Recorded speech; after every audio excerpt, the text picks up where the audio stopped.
It is indeed that time of week again where the weekly challenges are about to go live, and I'm obviously going to be sharing a guide to completing all of those challenges for you guys so you can actually smash through your battle pass as quickly as possible. Yo guys, what is going on? Bobblez here. Week 5 is literally here, guys. We've already done 4 weekly challenges and it is indeed time for the 5th one. This is indeed Meowscles Mischief week 1 challenges, and these ones are honestly pretty simple, not too hard at all, and I'm going to give you a guide of what these challenges are and how you guys can get them done as quickly as possible as soon as they drop later on today. So without further ado, guys, if you do indeed go on to enjoy the video, smash that thumbs up button. Make sure you are indeed subscribed to me here on the channel to never miss out on anything Fortnite related, news, leaks, updates, and every week I do indeed make one of these videos. Make sure you've got notifications on and make sure you are indeed using someone's creator code in the Fortnite item shop, and if you want it to be mine, it is indeed code Bobblez. Thank you all in advance. Hashtag ad, hashtag epic part. Now let's get cracking though, guys. Straight on with the video,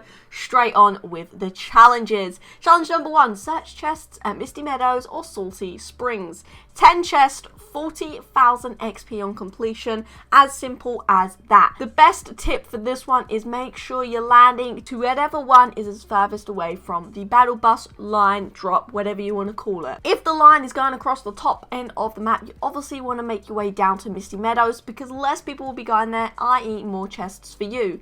Obviously, you're more than welcome to do this actually in Team Rumble, in which obviously if you get lucky and you have one of those on your side of the actual battle drop, then it means that you get more chests to you and your team. However, I don't really recommend doing this in Team Rumble. I feel like it would be a lot better to actually do this in solos, duos, or squads, and there is still no party assist, annoyingly, guys. So you're gonna have to do this 10 chests all on your own, but honestly, there's enough chests at these 2 named locations. You should be fine. Moving on to the next challenge though, eliminate players with assault rifles from at least 50 meters away.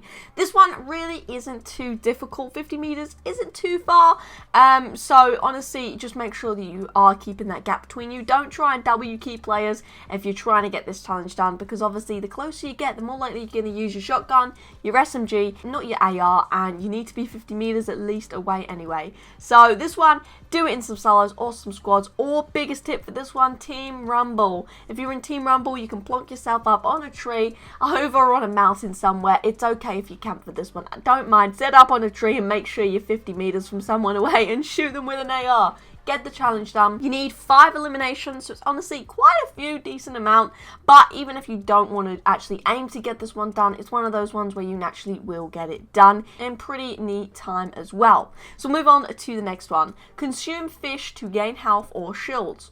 400 in total. This one really isn't too bad. I play a lot of arena lately, trying to get ready for the actual Fortnite Champion series. So for me, using fish is a normal occurrence every single game. However, even if you don't play arena, you're still going to be finding fish. You're still going to be fishing. You should be anyway, to get some good, nice health and shields items. So honestly, this one isn't too bad. 400. Go fishing. Get a harpoon. Make sure you keep it in your inventory, that is. And yeah, make sure you don't pop minis, so that when you get the slugfish you can consume them straight away to get this. Or if you want to get the challenge done and you have pop minis and 50 pots and all of that kind of stuff, build up, drop down so you lose some health, and then pop some floppers. Done. Nice and simple. That's probably a very simple one that you can actually do anyway, but if you don't and you want to get it done, then that's probably the method to go for, the little full damage trick with the floppers. Moving on to the next trick. Deal damage to players while using creeping cardboard. This is indeed the cardboard box. You have to be in a cardboard box and deal players, so there's going to be a lot of camping in boxes going around. You need a total of 200 damage, so that's technically 1 kill if the person's got 100 health and shield.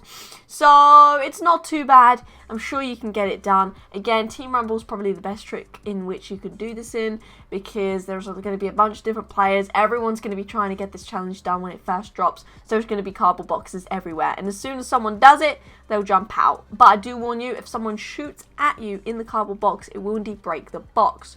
So the biggest tip for this one is to try and do it in an area where you know there's a few cardboard boxes in case it gets shot at and it breaks the cardboard box. Or obviously just actually pick up and find the consumable, that is. Make sure you're carrying it so you can actually throw it and it can replenish and you can get more and more cardboard boxes. If you don't have the item in your inventory to throw, so you get unlimited cardboard boxes essentially, it's going to be a lot trickier because you're only going to give yourself 1 life essentially one chance, no getting shot at all, to do 200 damage when you're inside it. So kind of steep, kind of hard. Try and get it done though, and make sure you're carrying the item. Now, next challenge on the list, survive a fall from at least 5 stories high. You got to do this 9 times apparently. Yeah, this is an interesting one.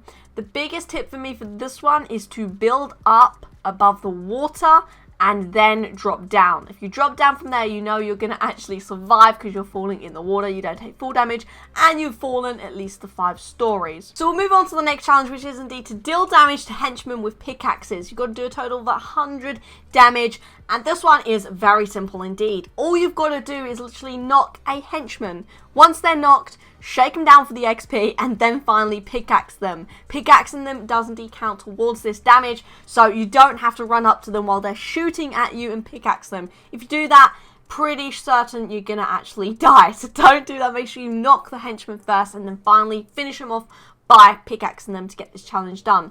Very simple, you can do it in whatever game mode you want because the challenge is very easy. The next challenge is indeed probably one of the hardest ones, and it is to visit Coral Cove, Stack Shack and the crash site without swimming in a single match. Now this one's hard because people are going to be shooting at you and you can't swim and all of that kind of stuff. So the biggest tip for this one is to use the helicopters. Helicopters just got added in the game, and this is by far going to be the best way to get this challenge done. Pick up a helicopter, doesn't matter where you are on the map, and make sure you go to these 3 areas. Coral Cove is just south to the shark. And then if you take a right to your location, so go east, then you will actually find the crash site where there is indeed the crashed plane. You guys will know where it is. The hardest one though is Stack Shack. No one really knows where this is, but where it actually is basically in the center of the map, far, far, far west in the water. There is indeed literally a little tiny island with literally one little shack there.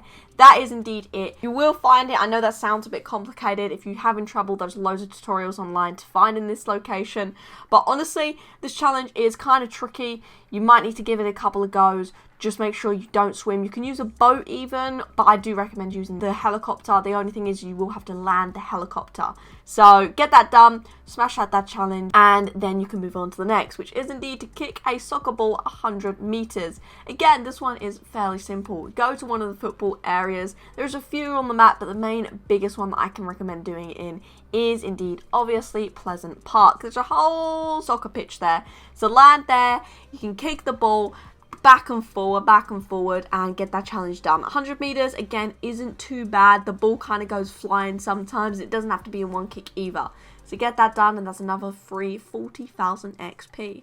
Moving on to the next challenge, deal damage to players using miniguns. Miniguns are indeed the weapons in which you will get at the grotto.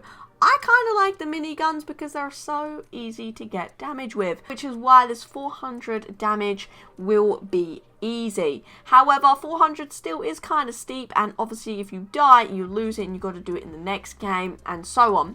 So if you do this actually in Team Rumble, it will probably be the best method in which you can get this challenge done, because obviously you keep respawning. However, if you do want to do it in solos, duo squads, whatever, then make sure you are indeed landing the grotto or near the grotto, so when someone actually gets this weapon, you can kill them and get it off of them to do the damage yourself. But if you want to get it done, make sure you are indeed going to the grotto, because that is where you will find the minigun. Moving on to the next challenge, the final challenge, visit Shipwreck, Cove, Yacht and Flopper Pond. We all know where Flopper Pond is, right? I hope we all know where Flopper Pond is by now. It's just southeast of Wetty Sands. The yacht, we all know, is the new POI, and Shipwreck Cove is basically where the Coral Cove is, all up in that area. So you guys will find these going past them. You'll naturally go to these areas, more than likely anyway. So getting this challenge done really won't be too difficult. Again, this one's not in a single match, so just make sure you are going past those areas in a couple of matches where you're doing these other challenges, and you will get that one done naturally and quite simply. So guys, that is indeed the guide to all of these challenges, the week 1 technically of Meowscles Mischief challenges, or week 5 in general of the season 2 chapter 2 challenges. I hope you guys have enjoyed. If you have, make sure you smash that thumbs up button. Make sure you are indeed subscribed to me here on the channel to stay up to date with all of the latest Fortnite news, leaks and updates. And finally guys, if you want to help support me that one step further, make sure you are indeed using creator code code Bobblez in the Fortnite item shop. Thank you all, and I will catch you all next time. See ya.